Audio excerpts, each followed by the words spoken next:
Spark Books here.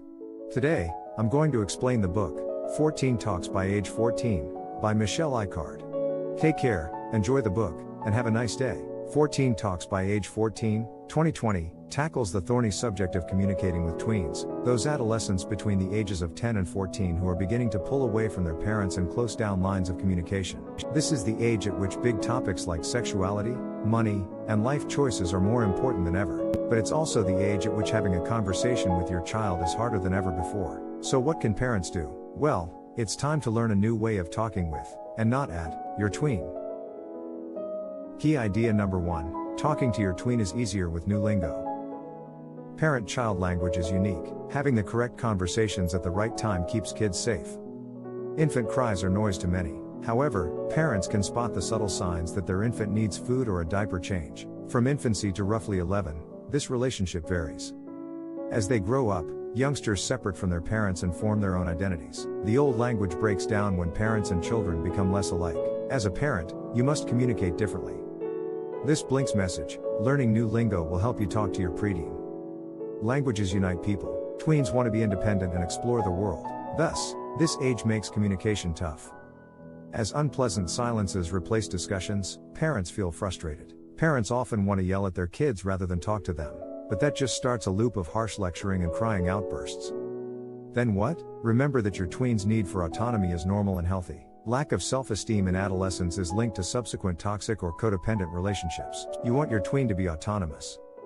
Keep it in mind to avoid the shut-it-down approach to keeping kids out of trouble. This kind of approach denies your tween the chance to make mistakes. Yes, more independence equals more dangers and mistakes for your kids, but how can they learn to make sensible judgments if you never let them? Kids need good and terrible experiences. That's unavoidable. You don't have to stand by helplessly. Help your youngster assess, digest, and reflect on what works and doesn't. Talking to your tween is necessary for that.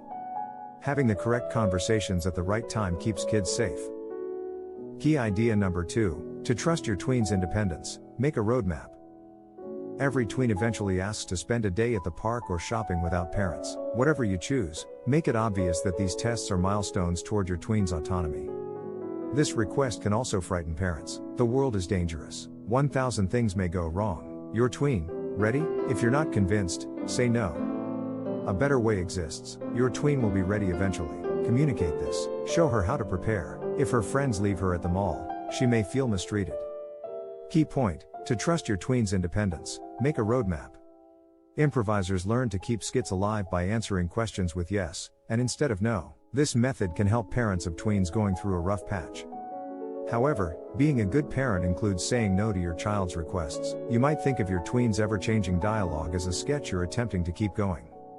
This is about teaching kids independence. Here's how. Instead of responding, no, you're not ready to go to the mall alone, you'll describe what milestones your child can attain to prove she's ready. Start by considering what could go wrong, such as her forgetting her phone and being separated from her pals or a stranger attacking her. How should she handle these situations? Asking a suitable adult for aid is likely your first choice. Consider how your tween can demonstrate that she can. Memorizing essential phone numbers or practicing chatting to teachers about tasks may be useful indicators. Whatever you choose, make it obvious that these tests are milestones toward your tween's autonomy. Key idea number 3, money discussions require background.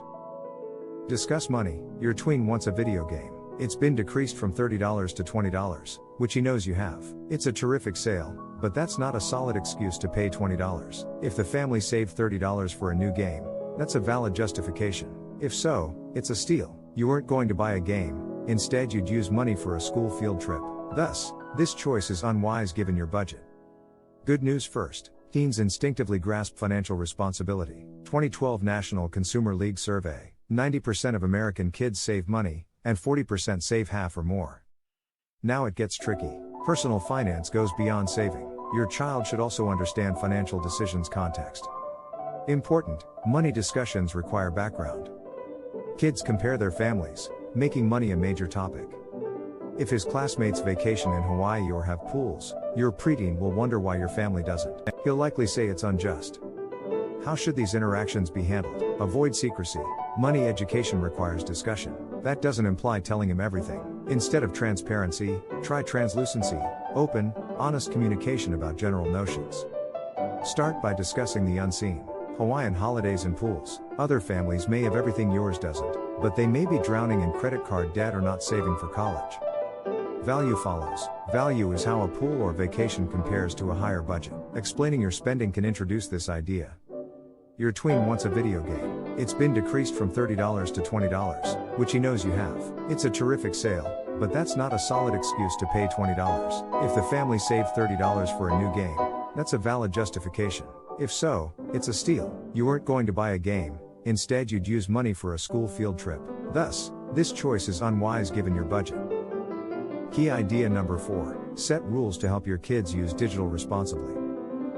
Explore the world beyond shops and parks with friends. Tweens express their newfound independence online. Parents may worry more.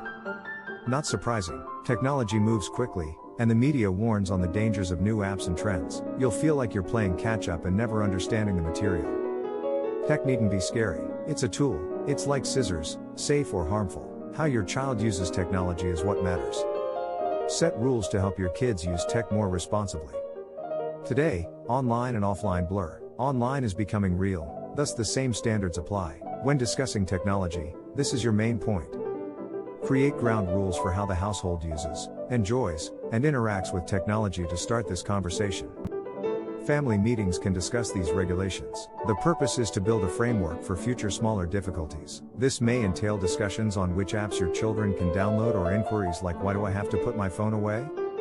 Be open-minded at your family gathering. This needs to be a genuine conversation, otherwise kids will see through it as a ploy to enforce your rules. All household members should follow your rules. Start with some questions. How is tech useful and disruptive? How can we identify whether it's derailment? And what can we do instead than gazing at a screen? After setting ground rules, ask each family member, including yourself, to compose a personal statement using 5 to 10 adjectives like kind, funny, or fair. This can govern online conversations. Your tweens might consider whether their online behavior matches their desired image before commenting. Key idea number 5. Carefully word criticism to help your youngster grow. Tweens are harshly criticized. Add a strength to your feedback. You have lots of good ideas, but please don't interrupt me when I'm conversing with friends, you could remark. You might also encourage your youngster to write down his ideas in a notebook and share them with you later. Early adolescence unleashes. Their academics, friends, and clothes are constantly criticized at home. Same at school. Teachers, coaches, and administrators give students intellectual evaluation while judgmental peers critique their appearance and behavior. Criticism is part of learning, thus parents should give it. Critiques vary. Some inhibit growth, while others promote it. Key point: carefully word criticism to help your youngster grow. Traditional feedback doesn't work. Pointing out shortcomings can be harmful. Shopping for confirmation. A 2017 Harvard Business School article examines how the brain reacts to criticism. New neurons and synapses stimulate cognitive growth, the authors say. Confidence and competence drive this growth. That's why you succeed more while doing something you like and are skilled at. You learn improvement ideas more slowly when you work on something you don't think you're good at. Tweens, talking to kids about their strengths builds new neurons and connections in their brains. Correcting mistakes backfires. Critique triggers brain shutdown. Emphasizing flaws stops learning. You can criticize kids, but give feedback carefully. Say your child interrupts you to share a fantastic suggestion. Please don't interrupt me when I'm on the phone is useful feedback. You interrupt people before they finish is a bad one. Add a strength to your feedback. You have lots of good ideas, but please don't interrupt me when I'm conversing with friends, you could remark. You might also encourage your youngster to write down his ideas in a notebook and share them with you later. Key idea number 6. Impulsivity boosts cognition.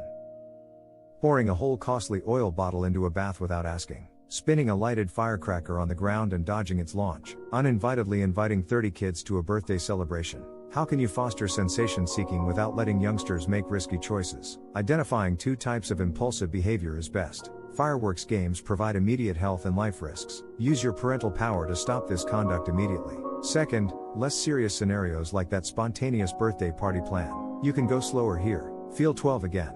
How would your parents have handled it? Did it work or fail? Most importantly, explore how your tween could improve next time. These are some things irritated parents have caught their teens doing. It makes you want to tear out your hair or drink a heavy drink.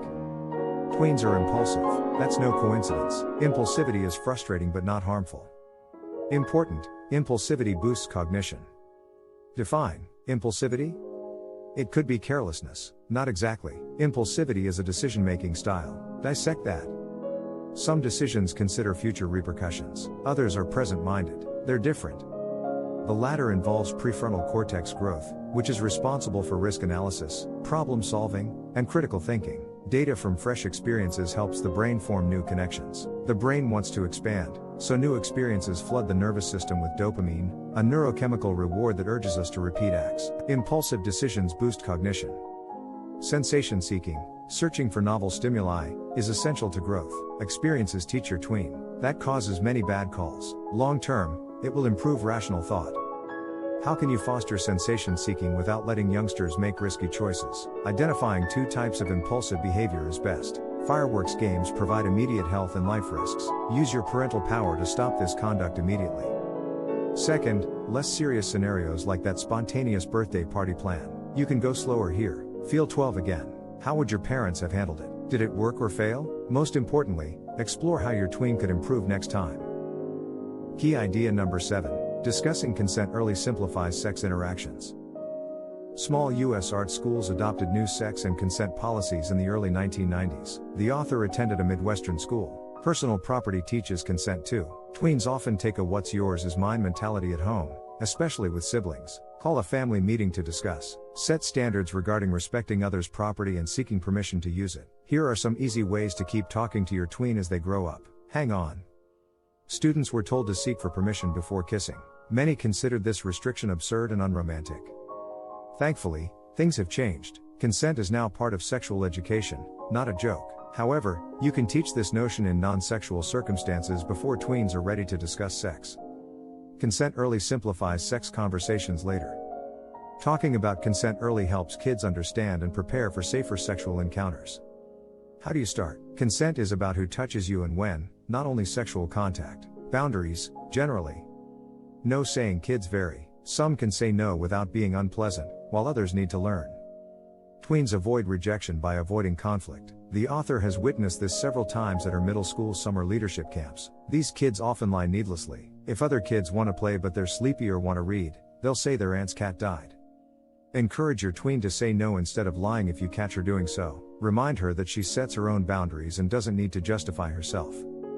Personal property teaches consent too. Tweens often take a what's yours is mine mentality at home, especially with siblings. Call a family meeting to discuss. Set standards regarding respecting others' property and seeking permission to use it. Here are some easy ways to keep talking to your tween as they grow up. Hang on. Learn a language to speak with your tween. That starts with responding yes to age-appropriate independence requests. You're in charge, yet you must guide your youngster toward independence. Set home technology guidelines to avoid do as I say, not as I do behavior. To help your youngster develop, keep criticism positive and explain why. Start sexuality slowly and introduce consent in non-sexual circumstances. To view more content like this, subscribe. Don't forget to like and turn on notifications. The channel really benefits from it. I appreciate you being here.